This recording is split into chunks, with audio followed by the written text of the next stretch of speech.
माननीय सभामुख महोदय, प्रजातन्त्रमा अभिव्यक्ति स्वतन्त्र हुन्छ, तर सरकारको नेतृत्व गर्ने व्यक्तिको अभिव्यक्ति जिम्मेवार पनि हुनुपर्छ।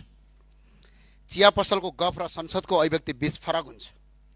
सामान्य नागरिकले भनेको कुरा र देशको प्रधानमन्त्रीले भनेको कुराको प्रभाव फरक हुन्छ। प्रधानमन्त्रीजीले जब कुनै दाबी गर्नुहुन्छ त्यसलाई देशले सरकारी धारणा ठान्छ, अन्तर्राष्ट्रिय समुदायले नेपालको आधिकारिक दृष्टिकोणको रूपमा लिन्छ र जनताले त्यसलाई सत्यका रूपमा ग्रहण गर्छन्। त्यसैले प्रधानमन्त्रीका अभिव्यक्तिहरू तथ्य, प्रमाण र यथार्थमा आधारित हुनुपर्छ। तथ्याङ्क बिनाको अभिव्यक्ति राजनीतिक भाषण हुन सक्छ, तर त्यो राज्य सञ्चालन गर्ने आधार बन्न सक्दैन। सम्माननीय सभामुख महोदय, अनुमानका आधारमा राष्ट्र चल्दैन, तथ्यका आधारमा चल्छ। भावनाले ताली पाउन सक्छ, तर तथ्यले मात्र विश्वास जित्न सक्छ। यदि सरकारसँग नेपालले भारतको सिमाना मिचेको कुनै पनि दाबी आधार छ भने सम्मानित संसद सक्षम प्रस्तुत गर्न म अपिल गर्दछु।